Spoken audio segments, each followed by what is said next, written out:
시청자 여러분 안녕하십니까? 윤영걸 선생님의 유구유원 코너입니다. 잘 계셨습니까? 네, 안녕하십니까? 네, 추석 지금 연휴 잘 보내고 계십니까? 즐거운 한가위 추석 되시길 바라고요. 이 방송은 사전에 녹화를 했습니다. 추석날 이렇게 고향도 안 가고 차례도 안 지내고 이렇게 방송 찍고 있나 이렇게 놀라지 마시고, 이 방송은 9월 19일 날 수요일 날, 지난주 수요일 날 녹화된 부분입니다. 참고하시고 들어주셨으면 감사하겠습니다. 자, 윤 선배님 참 기상천외한 사건이 있었습니다. 제가 그제 이제 퓨마가 사살됐다. 이제 문 대통령이 평양에 가는 날 18일 날 검색어를 뭐 김정일 뭐 또 뭐 저기 문재인 뭐 이런 김정수 이설주 이런 사람들이 올라야 되는데 정상회담 퓨마가 1, 2등이더라고요. 그래서 이게 왜 이러지? 퓨마가 뭐냐? 뭐 퓨마표 운동화같이 공장에 불이 났나 생각했는데 그게 아니라 대전의 동물원에서 퓨마가 탈출했다. 그래서 뭐 퓨마라 그러면 뭐 제규어, 치타 이런 애들하고 사촌들 아닙니까? 근데 점이 없는, 그러니까 이 사자처럼 색깔이 누르꾸름한 이 아메리카 이 호랑이라고 부르는데 크기는 좀 작죠, 그죠? 그렇죠. 보셨죠, 퓨마? 네. 좀 작은 거죠. 그래서 미국에는 보면 그냥 돌 던지면 도망가고 이러는데 미국에는 퓨마가 많지 않습니까, 시골에는? 그런데 이 퓨마가 탈출했다 해가지고 총 들고 막 다니다가 1시간쯤 뒤에 동물원 안에 있었다는 거예요. 사육사가 문을 열어나가. 그래서 마취총을 쐈는데 마취가 덜 돼가지고, 원래 마취총을 쏘려면 동물의 몸무게하고 마취약의 양하고를 잘 재가 쏴야 되는데 그 마취가 안 되고 한 4시간을 더 돌아다니니까 사살을 해버렸어요. 그 총리가 느닷없이 뭐 SNS에 글을 올려서 참 유감이다 해서 왜 그러나, 이게 저 사람들이 검색어에서 밀리니까 방북, 문재인, 김정은 이런 거에 퓨마한테 밀리니까 저랬나. 그래서 제가 또 그날 아침에, 다음날 아침에 직접 사살 지시했냐? 검색어에서 밀리니까 이렇게 말했는데 진짜로 오늘 이제 오후에 이 방송 녹화하는 날 오후에 보니까 청와대 NSC에서 동물원에서 도망간 퓨마를 현장 지휘를 해서 이렇게 사살을 시켰다. 네. 어떻게 생각하십니까? 이 만화 같은 스토리. 저도 좀 깜짝 놀랐어요. NSC 하면 뭐 청와대에 있는 국가위기관리센터 아니에요? 미국에 그 볼턴이 있는 그게 그렇죠. 아닙니까? 무슨 뭐 테러. 국가에 테러가 전쟁. 났거나 뭐 북의 지진이 핵위협. 났거나 뭐 적국의 비행기가 어디 떴거나 할 때 뭐 ICBM이 발사됐다. 그렇죠. 뭐 그럴 핵실험을 때 했다. NSC 열어가지고 대책을 강구하는 데인데 퓨마 잡으려고 국가위기관리센터가 떴다는 거는 모기 잡으려고 초가삼간 태우는 거 그런 생각도 좀 나고요. 그리고 뭐 그 배경은 좀 이해가 가요. 지금 문재인 대통령이 북한을 방문했는데 그게 방송사에서도 거의 한 열흘 전부터 대대적으로 보도가 됐거든요. 뭐 도배를 했죠. 언론사에 뭐 협조 요청도 좀 하고 또 뭐 뉴스는 뉴스니까 또 보고를 했는데 실시간 검색어에서 퓨마만 올라오니까 청와대에서 좀 과잉 대응한 거 아니냐 하는데 지금 정부가 청와대 정부는 맞는 것 같아요. 근데 청와대 정부를 하면은 중요한 거, 큰 걸 해야 되는데 지금 정부의 문제가 그런 퓨마 잡는 문제까지 하려니까 진짜 중요한 거는 또 놓치는 거죠. 할 거를 안 하고 안 할 거를 하는 거죠. 퓨마를 그 멀리 도망간 것도 아니고 동물원 안에서 배회하다가 또 자기 우리 쪽으로 오는 거를 그냥 쏜 거예요. 그러니까 거의 조준사격 비슷한데 그거는 위에서 시켰으니까 밑에서는 알아서 쏜 거라고 봐야죠. 뭐 한 마리의 동물이라도 퓨마를 좀 살렸으면 하는 좀 안타까운 마음도 들고, 또 한편에서는 청와대가 퓨마까지 저렇게 잡는데 지시를 하나 이런 생각이 들어서 참 씁쓸한 생각을 지울 수 없었습니다. 유기견 데리다가 키우고 뭐 털인가 그렇게 동물 사랑을 보이다가 이제 가면서 이 총리 제가 없는 동안에 잘 부탁합니다. 그 검색어나 이 북한에 가서 이렇게 하는 부분을 언론들이 잘 이렇게 보도해서 화끈하게 이번에 내려간 지지율 좀 올리게 잘 하세요. 걱정 마십시오 했는데 퓨마 한 마리가 나왔는데 이게 한국의 사람들이 보면 뭐 퓨마, 호랑이, 사자 이런 부분에 이 재밌어 하니까 그게 막 다 퓨마 탈출했다 이러거든. 근데 마취총을 쐈으면 마취가 돼야 되는데 마취총을 맞고 또 탈출했다니까. 이게 막 실시간으로 거의 연쇄살인범이 탈옥해가 돌아다니는 것처럼 이렇게 그렇죠. 보도가 되면서 북한 그 방문 이슈를 덮으면서 퓨마가 거의 개심죄가 네. 문재인의 인기를 능가하는 인기를 얻으면서 개심죄가 걸리니까 현장에 가서 지휘했다는 거예요. 그러니까 아마 NSC에서 군에 이런 대테러 대책반을 여기 보내가지고 동물원에 그 대테러 대책반 우리 아이리스 같은 그 네. 드라마 보면 나오는 그런 거 있잖아요. 그런 팀들이 가가지고 그냥 이렇게 조준경 있는 스나이퍼로 죽여버린 것 같아요. 그래가지고 총리가 생포되기를 바랬지만 현장 판단은 달랐던 것으로 보인다. 안타깝고 소구하다. 빨리 알려드는 욕심에 혼선이 빚어진데 거듭 사과한다 했다는 거예요. 네, 청와대 그 팀들이 그 심영래 감독 개그맨의 영화 있었잖아요. 용갈인가? 뭐. 예, 용가리, 예, 킹콩 있고, 예. 이런 걸 좀 많이 봐서 그게 예, 도심의 퓨마가 그냥 건물 다 때려 부시고 사람을 뭐 수천 명 물어 죽이고 이런 정도로 좀 오인한 거 아닌가. 퓨마도 좀 어떻게 보면 좀 눈치 없죠. 예, 대통령이 왜 하필 그날 나가가지고. 그날 나와가지고 안 다른 그랬으면 때 뭐- 했으면은 뭐 마취총 한 번 더 쏘면은 사실 될 안 그러면 건데. 닭 한 마리면 됩니다. 저한테 닭 한 마리만 주면 그냥 삶은 닭 백숙 한 개만 주면 푸마 앞에 이렇게 놓으면 와서 먹을 때 그 안에 뭐 치약이나 좀 타갖고 잡아도 되는데. 근데 그 얼마 전에 람페이지인가 하는 영화 있었지 않습니까? 무슨 뭐 유전자 조작 때문에 네. 동물원을 탈출. 저도 아직 보진 않았어요. 그게 막 원숭이가 이 킹콩만해져가지고 네. 도시를 부수는 예고편은 봤는데 그런 이 퓨마가 그런 거라고 착각인 것 같아요. 좀 뭐 과잉 대응이죠. 예. 참 동물이나 사람이나 때를 잘 만나야 되는데 네. 참 푸마의 영혼을 좀 위로하고 싶습니다. 그 이제 며칠 전에 이제 북한에 가가지고 그 정상회담을 하지 않았습니까? 네. 그래서 이제 결과를 발표했는데 뭐 우리 방송이 나가기 전에 속보는 많이 보셨을 거고 네. 지금 둘이가 발표한 이제 비핵화 방안에 대해 저는 미국에서 저 종전선언을 해주겠느냐 저 정도를 갖고 내용이라는 게 뻔하지 않습니까? 동창리 그 써먹었잖아요. 네, 네. 6월 12일 날 트럼프가 한 몇천 명 되는 기자들 앞에서 북한이 핵 미사일 네. 이 실험장과 엔진 실험장과 발사대를 없애기로 했다. 그러니까 북한이 없앤다고 쇼했는데 미국에서는 저게 필요가 없는 거다. 왜 새로운 미사일 이제 옛날에 써먹은 액체 연료 주입 미사일 시험장인데 지금 북한인 ICBM을 고체 연료를 넣으려고 그러지 않습니까? 그러니까 이제 한 기술 지난 거고 그 다음에 한 석 달만 하면 그거 복구 다 되는 거고 그 다음에 북한이 지금 발사대를 이제는 이동식 발사대 TEL이라는 거 갖고 땅 밑에 넣어놨다가 갑자기 차량이 튀어나가 갑자기 쏘는 그리고 액체가 아닌 고체는 한 2시간 만에 발사가 된다. 그러니까 저거는 필요가 없어서 또 없애는 쇼한다 했는 건데 그거를 갖고 이번에 한번 또 재탕을 해먹으면서 그거 할 거니까 와서 없앴는지 확인하고 그 다음에 종전선언을 이렇게 하고 종전선언을 해주면 영변에 핵시설을 폐쇄하겠다. 그러니까 이제 후불로 이야기하는 거예요. 재탕과 후불.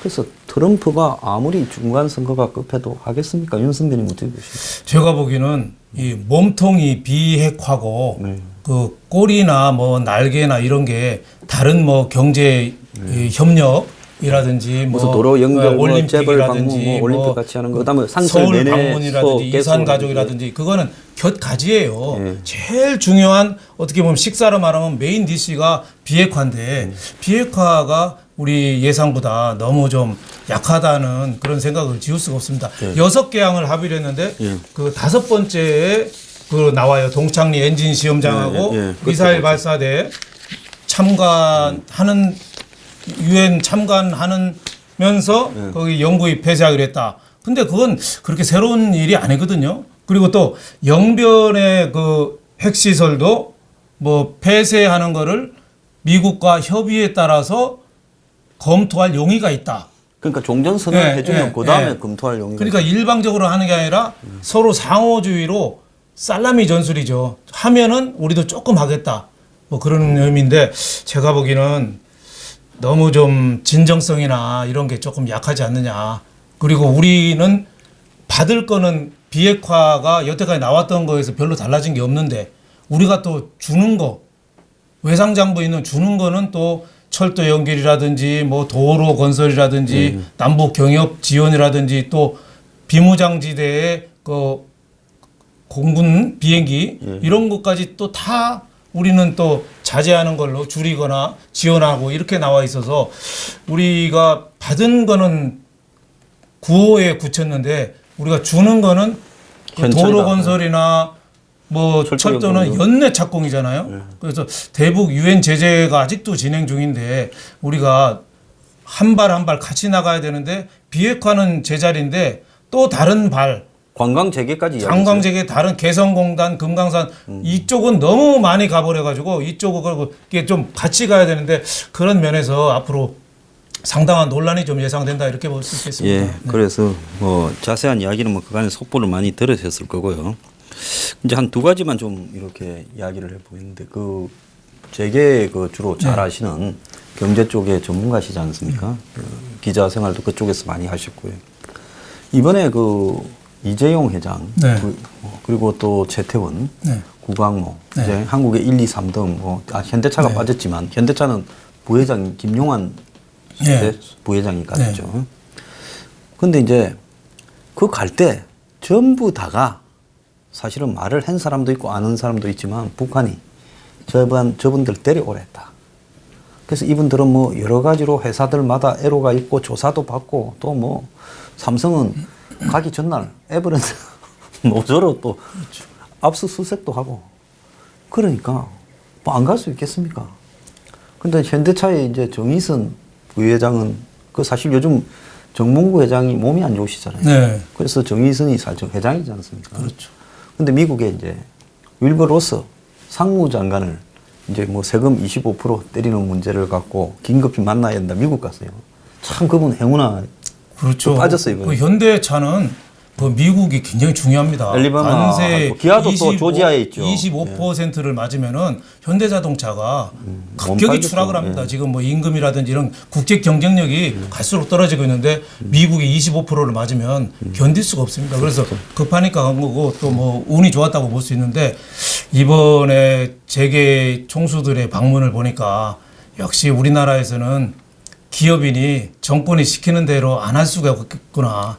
일사불란하게 갔잖아요. 청와대에서는 뭐 자발적으로 간 거다. 우리 뜻이다. 뭐 이렇게 윤영찬 홍보수석 얘기했는데 그게 바로 들통이 났죠. 30분 만에 북한에서 그렇죠. 북한에서 국장이 그 황씨도만 북한에서, 예, 공식적으로 우리가 기업인들을 만나보기를 그 원했다. 예. 그래서 협조를 요청했다. 이렇게 됐으니까 어떻게 보면 윤영찬 홍보수석이 거짓말한 꼴이 됐는데 저는 그 기업에서 저도 홍보를 좀 해봤거든요. 예. 윤영찬 홍보수석이 거짓말했을 개연성도 있지만 새카맣게 몰랐을 수도 있겠다 이런 생각이 듭니다. 기업에서도요 회장하고 비서실장하고 금고지기 변호사 요 정도만 알고 진행하는 게 많아요. 그래서 아마 윤영찬 홍보수석이 좀 몰랐을 수도 있겠다 이런 생각이 들지만 거짓말한 거는 좀 떳떳하지 못한 자세죠. 그리고 뭐, 또 우리나라 기업들이 그 대북 제재가 지금 지속되고 있는데 가서 말 한마디만 하면 뭐 잘못되잖아요. 그러니까 가서도 바늘빵석이죠 기업인들이. 영국의 BBC인가에서는 그 재벌이 네. 지금 고유 명사더라고 영어로 CHEABOL. 우리나라 경제 용어가 그 외국의 경제 사전에 들어간 게 두 개가 있습니다. 예. 재벌이라는 말하고 하나는 또 갑질. 대한항공의 훌륭한 딸들 때문에 갑질이라고 GAPJIL 갑질 예. 유리컵 던지고 뭐 이래서 새로운 용어가 우리 있습니다. 좀 있으면 땅콩도 들어가지 않을까. 네. 그래서 이 재벌 외교를 했다 하고 미국에서는 왜 데려갔냐 뭐라고 말 한마디만 하면 한번 오면 보자. 그렇죠. 이러니까 삼성이나 지금 LG나 세계를 상대로 반도체 스마트폰을 네. 파는 회사고 또 SK도 이 기름 화학 이런 부분을 가지고 통신 세계적으로 사업을 하는 회사인데 근데 북한의 그 이광남입니까? 네. 저기 부총리. 네. 일개 부총리가 한국의 재벌부터 뭐 산업은행 뭐 행장부터 뭐 경총 회장까지 이렇게 다 줄을 세워갖고 악수를 하면서 이조용 부회장하고 악수하면서 아이고 여러모로 유명한 사람 왔네 하고 좀 비꼬거나 우리가 흔히 좀 속된 말로 야지 놓듯이 네, 재판하는 거 많이 봤다 이 뜻 같습니다. 네. 당연히 근데 사고 골고루 치더만 이 이야기를 네. 하는 것 같아요. 삼성이라는 데가 우리가 삼성을 좋아하고 싫어하고는 떠나서 삼성전자가 한 해 매출이 239조입니다. 예. 근데 북한 GDP 국내 총 생산은 30조예요. 그럼 뭐 주거나라보다 그러니까 10배 북한의 예. 총 생산보다 삼성이 8배가 많은 예. 큰 회사예요. 그런 총수들을 다 불러왔는데 이번에 뭐 긍정적인 의미라면은 우리 재계 총수들이 북한에 연락처는 정도는 받아온 거. 그건 뭐 긍정적이라고 하겠죠. 북한 측 파트너가 누군지. 하지만은 이번에 청와대에서 발표하면서도 북한에 가는 순서를 발표하는 게 재밌는 게 순서를 SK, 삼성, LG, 현대차 이렇게 발표를 했어요. 기업 규모대로 뭐 삼성, 현대차, SK, LG가 아니고 그 순서가 뭐냐고 가만 봤더니 사내 유보금이 늘어난 순서예요. 돈 많이 재난 순서. 그렇죠. 돈을 많이 낼 수 있는 순서죠. SK가 지금 사내 유보가 한 99조가 되고 삼성전자가 한 228조, LG가 55조, 현대차가 135조거든요. 그게 지난해 1년 동안에 많이 늘어난 액수를 한 거예요. 그러니까 그 뜻은 뭐냐면 사내 유보금 많은 회사가 북한에 좀 투자도 하지만 좀 공헌 좀 해라. 그래서 이번에 총수들이 가서 거기 인사도 했지만 신고식 하면서 또 하나는 북한의 양묘장을 방문했어요. 양묘장이 뭐냐면 그거 저기 나무 묘목을 키우는 데예요. 산림 녹화. 그렇죠. 뭐 김정은이가 왜 2022년까지 북한을 산림 녹화를 완수하겠다고 했거든요. 근데 이게 거기가 산림 먹고 살기도 어렵고 하니까 나무를 많이 뽑아가지고 연료도 떼고 해서 아직도 민둥산이 되니까 여기에 좀 돈 좀 내라 뭐 이런 뜻도 있는 거 아니냐. 그래서 이번에 양묘장을 좀 방문했는데 재벌 총수라는 분들이 그 남북 대화에 둘러리로 원래 정상회담 가면 총수들이 그 합승 그 봉고 버스 타고 다니고 일종의 그 수행원도 없이 짐 꾸리고 이렇게 할 정도면 조금 모양이 좀 약간 사납다고는 못 쓰겠죠. 이번에도 보니까 저기 저 경복궁 주차장에 다 와라 해서 네. 차에 내리는 장면까지는 사진 났더만요. 그래서 저 양반이 우리 재벌 회장쯤 되면 뭐 대통령보다 낫지 않습니까? 뭐 공무원들이야 뭐 월급 주기 때문에 하지만 네가 주나 국가가 주지 이런 거고. 근데 재벌 회장은 자기가 주니까. 그런데 북한에 2박 3일을 가는데 그 수행원을 평소 날 때부터 달고 다닌 분들이 그렇죠. 수행원이 없이 거기서 목걸이 하나씩 차고 깨목걸이 같이 표찰 하나씩 차고 버스 타서 앉아가지고 네. 이제 성남공항에 가서는 또 줄을 서가지고 네. 이렇게 또 타가지고 그 비행기 좁은 좌석에 뭐 비즈니스라고 하지만 1호기에 보니까 별로 넓어 보이지도 않더라고요. 그럼 개조를 하고 했으니까 아마 세상 처음으로 그렇게 좁은 비행기 타봤을 거예요. 그렇죠. 그거 타고 북한에 갔다가 근데 걱정되는 게 저 양반들이 밤 되면 이제 속옷도 갈아입어야 될 거고 양말도 이렇게 해야 될 건데 그런 거는 어찌할 건가? 네, 제가 아는 걱정되겠다. 어느 재벌 총수가 감옥 가 있을 때 감옥 나와서 하나 얘기를 하더라고요. 그 런닝하고 팬티를 계속 매일 빨았대요. 아, 재벌 빨아서 총수께서. 교도소 안에는 빨래가 잘 안 마르잖아요. 네. 건물 내라 밖에 못 넣으니까. 그래서 맨날 젖은 걸 입었대요. 아, 그래요? 그래서 면회객한테 누가 와서 야, 나 런닝 반스 맨날 젖은 것만 입다 그랬더니 아예 매일 사세요. 매일 하루 입고 버리고 하루 입고 버리고 그래서 그렇게 해서 매일 새 거를 입었다고 나와서 얘기하는 걸 들었어요. 그럴 정도로 우리나라 재벌 총수 이런 분들이 혼자 해본 경험이 없는 분들이에요. 그러니까 이번에 가서는 어떻게 보면은 참 우리나라 기업의 위상을 저는 보는 것 같습니다. 지난번에 인도 삼성전자 그 기공식 가서 이재용 회장이 90도 인사하고 뭐 예, 폴드 인사라 그러죠. 네, 이렇게 또. 대통령한테 뭐 5분 정도 만나고 면담했다고. 할 정도였는데 우리나라 미국은 트럼프 대통령을 마구 비난해도 뭐 저기 네. 실리콘밸리에 있는 네. IT 기업들이 뭐 네. 난리를 치지 않습니까? 대놓고 비난해도 또 또라이라고 같이 그러고. 또 회동도 하고 또 보복했다는 소리 못 듣는데 우리는 지난번에 뭐 국정농단 뭐 미르재단 뭐 이런 것도 사실 뭐 기업이 달라면 안 줄 수가 없거든요. 그래서 이번에도 뭐 평양 가자는데 어떻게 거절하겠어요? 우리나라에서 기업을 하는 이상 그 거절할 수 없는 우리 사회 이게 더 선진국으로 가자면은 기업이 정치 우에 가서 있어야 되고 정치하고 최소한 수평 관계는 돼야 되는데 우리는 기업을 정권이 누르는 단계 이게 해소가 안 되면 우리는 더 이상 경제 발전은 좀 어렵다 이런 생각이 듭니다. 그리고 저는 조금 그 시기한 게 안 가겠다는 거 아니고 코 끼어서 가는데 가기 전날 회장님 저 덮쳤습니다. 이번 또 어디서 나왔나? 저기 저 경찰에서 저기 저 에버랜드 덮쳤습니다. 노조 문제 때문에 덮쳤다고. 가기 전날 덮치니까 제가 본 거는 제 생각은 제가 퓨마도 이 위에서 죽였을 거다 했는데 위에서 죽였잖아요. 내가 그 촉이 좀 있는데 제가 이렇게 느끼는 생각은 뭔가 하면 저게 이번에 그래 들어와서 내가 한번 가준다. 뭐 이게 저래 할 것 다 해줬는데 180조 투자하고 몇만 명 고용했으면 되지 또 뭘 더 하란 말이냐.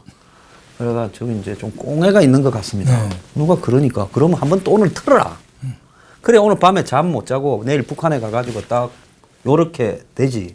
그게 아니면 상식적이면 갔다 와서 그 뭐 급한 거예요? 그렇죠. 증거 뭐 증거하고 관련 없는 거 아니에요? 이미 증거는 따로 다 가지고 있는 노조 탄압건인데 그걸 갖다가 그날 굳이 틀어서 돈 문제 같으면 또 빨리 틀어야 될 사정도 있지만 그런 것도 아닌데 저거를 굳이 가기 전날 틀어서 하는 거는 가서 잘해라. 저는 그렇게 해석되더라고요. 그렇죠. 그런 면에서 좀 여러 가지 좀 불안한 걸 많이 좀 남겼죠. 문재인 정권에 저는 생각해 보니까 세 가지 착각을 하고 있는 거, 세 가지 착각. 첫 번째는 촛불은 혁명이다. 이거 착각이라고 생각해요. 저 세 가지를 잘 말씀하시네. 지난번에도 세 가지로 끝내시던 뭐든지 정리하면 재밌습니다. 촛불이 혁명이다. 6월 항쟁이나 4.19는 혁명이라고 할 수 있어요. 통치 체제가 바뀌고 그렇죠. 바뀌었기 때문에 시스템이 바뀌었으니까 6월 항쟁도 국민들이 얼마나 뛰어들어서 했어요. 근데 촛불은 혁명이라고 하기엔 민주적인 절차에 의해서 촛불 집회하고 선거하고 한 거죠. 그리고 외국 학자들도 혁명이라고 안 해요. 집권 사람만 바뀌었지 똑같다 이거죠. 똑같기 때문에 혁명이 아니다 하는데 지금은 혁명이라고 생각하니까 과거에 있는 건 모든 거를 다 바꾸고 나는 옳다. 과도한 적폐청산 이런 게 촛불은 혁명이다라는 생각에 강박증 그게 하나 있는 것 같고 또 하나 착각은 정부가 시장을 이긴다. 정부가 시장 위에 있다. 그 기업인 총수도 몰아서 데리고 가고 혼내고 이렇게 하는 것도 정부가 시장을 이긴다고 생각하는 거죠. 부동산 대책도 그래요. 시장이 어떻게 움직이냐에 따라서 거기서 길목을 열어주고 막고 이렇게 해야 되는데 지금은 집값을 잡는 게 아니라 집 가진 사람을 잡는 걸로 바뀌어버렸어요. 시장을 무시하는 정책. 또 더 큰 후유증이 오는데 저는 시장을 무시하는 거기 때문에 우리나라에 위기가 한번 오고 그건 기업발 위기가 될 수 있고 부동산발 위기가 될 수 있다. 저는 이렇게 보고 또 하나 착각하는 거는 북이 핵무기를 포기할 거다. 저는 포기 안 할 것 같은데요. 물론 뭐 앞으로 포기했으면 좋겠지만은 갖고 있으면서 살라미 전술처럼 조만한 거 하나씩 예? 계속 해도 보유 국가로 그냥 가려는 거죠. 큰 금고 하나 놓고 그때마다 10,000원짜리 하나씩 꺼내주는 식으로 하는데 이번에도 뭐 폐쇄한다 하지만은 실제 핵 물질이라든지 핵 탄두라든지 핵 프로그램이라든지 이런 거는 거의 뭐 진전이 없고 얘기를 안 했잖아요. 그리고 이게 2005년인가요? 그 9.19 선언 있었잖아요. 그때도 핵무기 포기가 있었어요. 있었죠. NPT 복귀 뭐 다 있었어요. 다 했죠. 근데 그때만큼 그 뭐가 더 진전이 됐는지 그때보다 훨 못 미치는 그렇죠. 그래서 했죠. 북한이 핵무기를 진짜 하려면은 등소평이 그 자본주의로 가면서 사상 개방부터 했거든요. 북한이 선대의 유업인데 그거를 통째로서 바꾸고 민중이 흔들릴 수 있는 과감한 그걸 핵이 유일한 무기인데 할 수 있겠느냐. 그래서 저는 문재인 정부 3대 착각이 촛불은 혁명이다. 정부가 시장을 이길 수 있다. 김정은은 핵을 포기할 거다. 이게 저는 3대 착각 아닌가 싶습니다. 자, 이 촛불, 네. 시장, 네. 그다음에 핵 포기, 네. 이 3대 착각이다. 자, 적으십시오. 근데 한때마다 항상 이 세 가지 딱 놓으면 그때부터는 받아 적으면 술자리에 가서 또 이번에 추석 연휴에 이렇게 훌륭하게 인용하실 수 있을 겁니다. 좀 인용해서 써먹어도 되시죠? 네, 그럼요. 아, 인용 많이 지금 정부가 앞장서서 지금도 대전 동물에서 퓨마도 잡았지만 그 프리드만 교수가 노벨 경제학상 받은 사람이 샤워실의 바보들 얘기했어요. 아, 이렇게 냉온탕. 그렇죠. 네. 정부가 샤워실에 샤워기를 이렇게 뜨면 뜨거운 물 나오고 경기가 좋아지면 또 아이고 추워하니까 또 뜨거운 물에서 또 찬물 나오면 어차고 하거든요.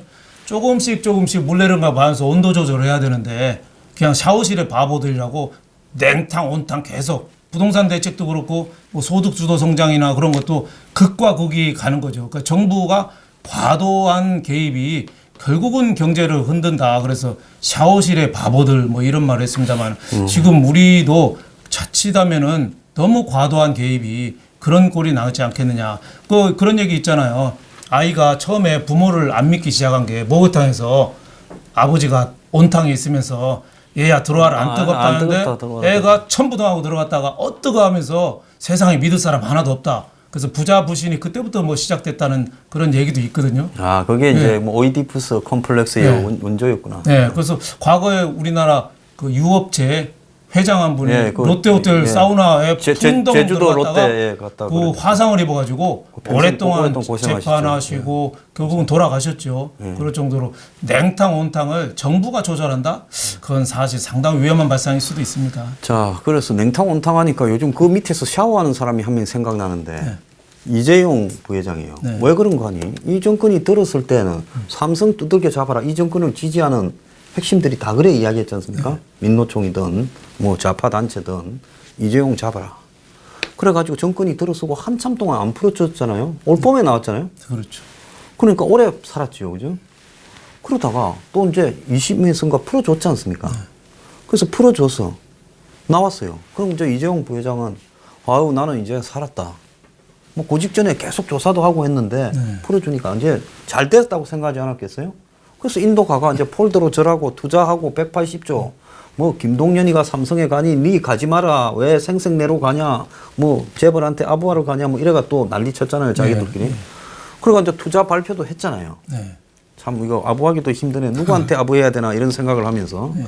그러니까 이제 다 끝났니 했는데 또 압수수색이 탁 들어오면서 또 너 북한 좀 가야 되겠다.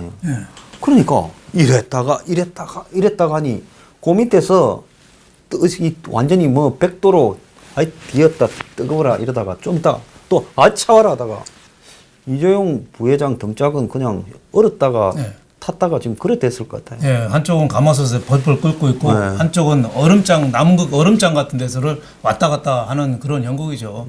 그래서 과거에 어느 정도까지는 좀 선을 그어서 더 과거는 우리나라 왜 장관 청문회 때도 위장 전입도 연도를 끊어서 그 전에는 위장 전입해도 괜찮다고 그러잖아요. 2005년 6년부터 네, 인정했잖아요. 예. 우리도 기업들에 대해서도 잘못한 건 바로 잡아야죠. 수사도 하고 해야 되지만 과거의 거를 그냥 막 벌집 쑤시듯이 동시에 달려들어가지고 한진그룹 총수 잘못했어요. 아들 딸도 잘못하고 뭐 그 구차하게 했는데 그거를 각 뭐 관세청, 검찰, 경찰, 국세청까지 총동원돼서 영장은 뭐 거의 한 8번, 10번을 청구해도 압수수색 20번쯤 나왔더라고요. 하나도 나온 게 없을 정도로 잘못한 건 잡아야 되지만 지금처럼 벌떼처럼 기업 두드리기 나가라.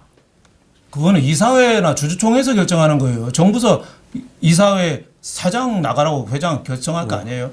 물론 뭐 우리나라 재벌 총수들이 저도 재계 기자로서 출입해봤고 경험도 좀 근무해봤지만 3심 있어요. 3심. 총수 2세들이 3세. 의심, 변심, 욕심. 정말 세 가지로 다 정리해 네. 이 세상은. 의심, 변심, 욕심. 왜냐하면 어릴 때부터 황제로 컸어요. 그리고 우리나라 재벌 총수들이 자식 물려줄 때 미국이나 유력한 가문들은 가풍이나 경쟁을 문화를 시켜가. 일부러 맨 땅에서 머리 박기도 하고 아르바이트 시키고 하는데 우리는 황제로서 고위자라고 돈만 물려주다 보니까 사람을 늘 의심해요. 그리고 마음도 이렇게 귀가 얇아가지고 변심도 하고 또 욕심은 또 세상에 다 자기 것처럼 욕심이 많아요. 그래서 한진그룹 회장도 뭐 인하대 병원 앞에서 자기 약국도 경영할 정도로 참 어떻게 보면 욕심이 많은데 의심, 변심, 욕심 총수들의 그 욕심은 그거는 어떻게 보면 사법당국에서 그건 제재를 해줘야죠. 법에 위반된 거는. 근데 과거에 오래전에 거를 먼지털이식으로 동시에 나가고 특히 이제 지금 투자를 좀 받고 활성화 고용도 좀 늘려야 되고 이런 분위기가 있잖아요. 그럼 좀 빨리 좀 털어버리고 좀 새로운 길을 가자. 좀 이런 생각이 저는 듭니다. 제가 하나 좀 제안을 하자면 네. 삼청동에 그 청와대 옆에 네. 재벌탕이라는 목욕탕을 하나 만들어 가지고 자 전국의 찝찝한 재벌 총수들은 저 재벌탕에 들어갈 때 종이 한 장만 딱 갖고 와서 내가 배임 횡령 탈세를 얼마 했는가 쓰고 그 중에서 얼마나 내놓을 건지 네 양심대로 써라. 그러고는 거기서 모욕을 한번 딱 하고 나면 그때 그 다음에 이제 나올 때는 새 사람이다. 요렇게 한번 해갖고 뭐 한 2, 3년 전에 거까지 이제 싹 틀어주고 그리고 이제 재벌 회장분들은 그거 좀 내야죠. 돈 있는 사람이 돈으로 떼야지 몸으로 떼야 써야 되겠습니까? 저는 재벌 회장을 징역 보내는 것보다 회사의 매출액 대비해가 이재용 회장은 1년에 한 5조, SK의 최태원은 1년에 한 3조, 뭐 그다음에 무슨 뭐 LG는 한 뭐 2조 이런 식으로 딱 정해가 들어갈 일이 있으면 5조 갖고 왔습니다. 아니 3년인데 그럼 15조 갖고 왔습니다. 이런 내고 그 돈 갖고 아주 좋은 또 해서 이 기업 활동에 그대로 투자를 하는 거예요. 네. 예? 정부에서 뭐 이 R&D든 선도해서 가야 될 부분에 이런 식으로 해가지고 좀 하든지 그래 좀 정리를 해야지. 저렇게 같은 건을 가지고 풀어줬다가 쪼았다가 또 뒤졌다가 또 쪼았다가 그러니까 이거 나 이제 자유롭다 한 잔 먹자 하다가 또 들어왔습니다. 북한 오라는데 좀 사람이 저러가 살 수가 있겠어요? 그렇죠. 안절부절이죠. 이번에 평양 간 것도 그 재벌 총수들이 쭉 가는데 그분들 우리 경제에 사실 뭐 좋은 의미에서건 나쁜 의미에서건 역군인 경제 역군인 건 확실하거든요. 저분들이 비행기에서 그런 일이 없겠지만 혹시라도 잘못되면 그렇죠. 우리 경제가 어떻게 될까? 그것도 저는 걱정이네요. 굉장히 불안하더라고요. 외국에는 왜 회장이나 부회장이나 그런 사람들 같은 비행기 안 탄대요. 네, 무슨 일이 생길지 모르기 그 때문에 집안에 안 탄다는데 자식들끼리도 절대 안 타고. 물론 뭐 총수가 뭐 부재 중에도 경영은 돌아가긴 하겠지만 그래도 큰 투자 결정이나 이런 거를 다 하시는 분들이 동시에 한 차로 이렇게 가서 또 북한에서 또 여럿이 또 같은 차 타고 이동하고 야 좀 불안하다 저는 이런 생각도 듭니다. 그럼 뭐 부총리만 만나고 그냥 돌려 보내지. 뭐 또 계속 거기에 2박 3일 있다가 뭐 재벌 총수도 뭐 저기 갑니까? 저기 백두산에 지금 녹화 전이라고 그런데 그거는 뭐 데려간 가겠습니까? 글쎄요. 뭐 왜냐면 한국에서 타고 간 비행기가 네. 평양에서 지금 삼지연 비행장으로 가서 거기에서 차로 간다니까. 아이 저기 문 대통령 저는 호텔에서 좀 쉴랍니다. 냉면이나 좀 먹고 뭐 대동강 맥주나 좀 마시고 뭐 다리도 별로 안 좋고 깜빵에 얼마 전에 나왔고 갔다 오십시오. 하면 어떻게 하겠어요? 그들이 뭐 또 그러니까 제가 보기에는 뭐 기업인은 안 가는 게 맞고 기업인은 빨리 들어와서 빨리 보내줘야죠, 그죠? 소를 키워야죠. 소 키우는 게 기업이잖아요. 제가 보기에는 그 여야 당 대표들 그분들은 뭐 백두산에 뭐 좀 오래 계셔도 그분들은 뭐 그러면 누구 찾는 사람도 없어요. 찾는 사람도 없고 안 오면 좋아할 거예요. 예, 별로 지장도 없고 이번에도 첫날 가서 뭐 그 국회 그 최고인민회의 부의장 왔다고 안동춘이 왔다고. 의장이 아니고 부의장이 나왔다고 그분들은 1시간 기다리는데 아무리 북한하고 관계가 뭐 좋니 나쁘니 해도 공식적인 그 사절이잖아요. 근데 격이 안 맞다고 물론 뭐 이해찬 대표는 핑계는 대죠.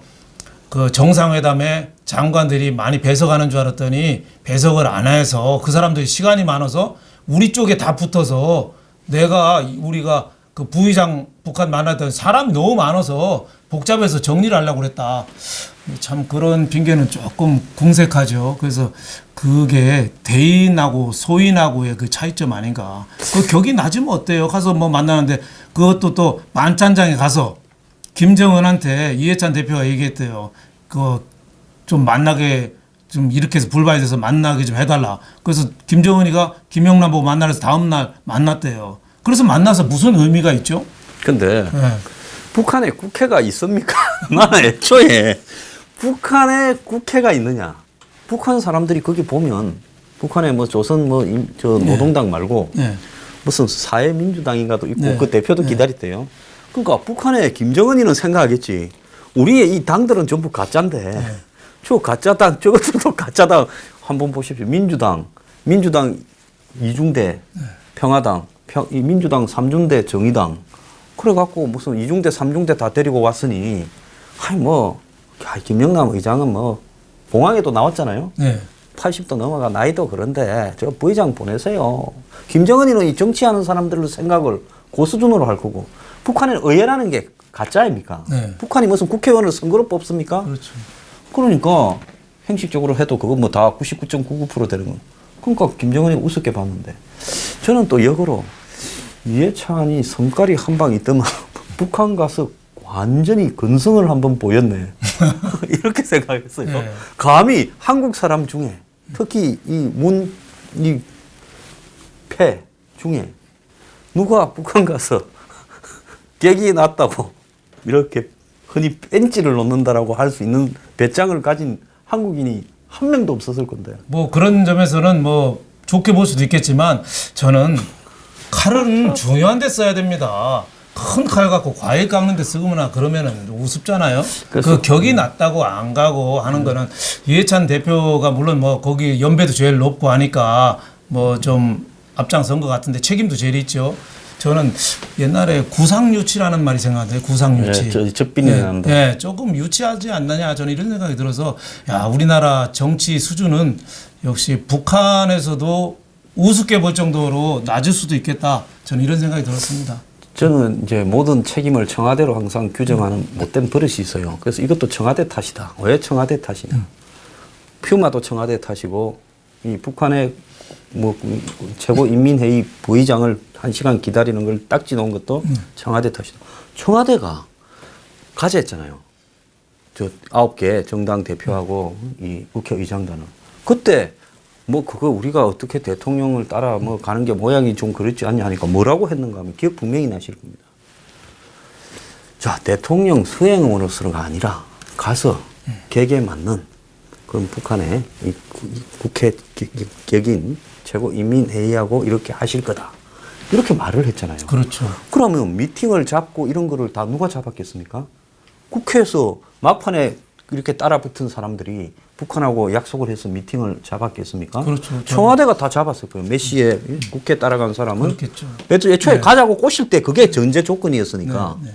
그래서 그렇게 했는데 그런데 그 사람들이 뭐 일정표를 봤을 때는 김영남이라고 적혀 있었을 건데 뭐 저기는 뭐 가려고 가다 보니까 부의장이 기다리고 있고 뭐 바뀌노니까 그 이해찬 씨고 뭐 불같은 불뚝 성질에 그 옛날에 보면 집 앞에 아로니아 키운다고 분뇨를 그렇죠. 했던 지역 구민일 건데 네. 그 양반을 막그 그 시청에 신고해서 세종시에 신고해서 세종시에서 그 네. 분뇨 똥 치운다고 고생했잖아요. 네. 그러니까 성격이 대단한 사람이죠. 정치인이 그러면 시끄러워진다는 걸 알면서도 하잖아요. 그런 사람이 저 북한에 가서 뭐야 내가 말이야 이게 좀 수행원처럼 억지로 참고 따라왔는데 그래가 제끼는데 이번에 보면 반란이 소소하게 일어나요. 그렇죠. 문희상 의장은 부의장 주디 데려놓고 내 안 갈 건데 너는 갈 거요 해갖고 반란을 일으켜버리고 그렇죠. 이해찬은 또 북한에 따라가서 뭐 부의장 기다려 제껴. 문희상 의장만 해도 인상이 그 돌부처 같은 스타일인데 돌부처가 돌아앉았어요. 왜냐하면 국회의장이 3부 요인 중에 하나인데 너무 그 얼굴을 안 살려주고 따라와. 뭐 이러니까 본인이 설 자리가 없는 거죠. 만약 따라갔으면은 야당에서 어떻게 또 보겠습니까? 그 문희상 의장이 뭐 생긴 거는 장비같이 나 저팔계처럼 생겼는데 머리는 또 조조 같다 이런 얘기도 과거에 있잖아요. 그랬죠, DJ 때. 예. 그분이 따라갈래야 따라갈 수 없는 그런 분위기를 만드는 거죠. 그래서 저는 이번에 제일 중요한 게 평양 회담이고 9.19 선언도 있었습니다만은 제일 중요한 게 비핵화인데 이게 메인 디시가 돼야 되는데 너무 격가지를 키우고 모양을 갖추려다 보니까 이런 사소한 무리수가 좀 많이 나온 거 아니냐. 기업인들 몰아서 데리고 간 거라든지 국회 또 대표들 데리고 가서 저렇게 소동이 난 거라든지 이런 게 핵심이 아니라 좀 격가지에 너무 치중한 거 아니냐. 진짜 비핵화를 뭐 얻었느냐. 이게 좀 핵심이죠. 김정은 입에서 비핵화에 대해서 어느 정도 얘기가 나왔냐. 이게 가장 키가 되고 앞으로 한반도 평화에 가장 중요한 건데 그거보다도 우리는 뭐 오픈카에 동석을 했는데 차는 뭐 마이바흐고 뭐 옥류관에 냉면은 까만색이고 뭐 김정숙 여사랑 무슨 뭐 손을 잡았느니 이런 쪽에 자꾸 관심을 자꾸 흐리는 거 아니냐 그런 생각 좀 듭니다. 그래서 옛날에 조선 왕조실록 같은 데 보면 역사를 저보다 훨씬 잘 아시니까 하는 말인데 국가에 이 왕이 덕이 없으면 갑자기 무슨 이 경복궁에 나무가 벼락을 맞고 우지직 뭐 이렇게 되고 왕이 악기기로 키우던 공작이 담을 넘어서 도망을 가버리고 뭐 이런 내용들이 좀 적혀 있지 않습니까? 그렇죠. 예. 뭐 지진이 일어나고 뭐 해가 이렇게 달이 뭐 해를 가렸다 이런 이야기도 있고. 근데 이번에 보면 가는 첫날 퓨마가 탈옥을 해서 또 마취를 했는데도 안 죽고 5시간을 돌아다니다가 청와대가 지휘해서 스나이퍼 총에 맞아 죽고 그래가 총리가 사과하고부터 시작해서 또 가서 저렇게 3당 억지로 9명 불렀는데 다 6명은 빠져버리고 3명만 코가 끼어서 억지로 끌려갔는데 또 거기서 또 제끼는 사태가 나고 이래서 참 이 정권이 자기들 딴에는 뭘 해본다고 해보는데 또 재벌회장 또 누가 불렀느냐를 가지고 또 30분 만에 들통이 나버리는. 그러니까 윤영찬 수석이 화가 났는가. 그 말한 놈이 무슨 급이 뭐 국장밖에 안 되는데 내가 더 잘 알지 이제 이렇게 말했더라고요. 윤영찬 수석은 좀 창피한 거죠. 예. 자기만 몰랐으면 얼마나 창피하겠습니까? 밖에 친구들한테는 차라리 다 실세라고 거짓말이라도 하고 했으면은 좋은데 자기만 몰랐을 가능성이 있거든요. 그럴 때는 자기 본심을 들키거나 치부를 들키면 창피하잖아요. 그러니까 밖에서 허당 선생일 수도 있다 이런 소문이 얼마나 부끄럽고 화나겠습니까? 그러니까 좀 과잉 반응을 보일 수도 있다 이런 생각이 좀 듭니다. 골프 치자고 연락 온 사람이 줄어들겠네. 알겠습니다. 자, 오늘 그 퓨마 탈옥부터 변사까지 시작해서 이제 이 방북에 관한 여러 가지 이야기들을 좀 해봤습니다. 자, 추석 연휴 잘 보내시고요. 나와주셔서 감사합니다. 감사합니다.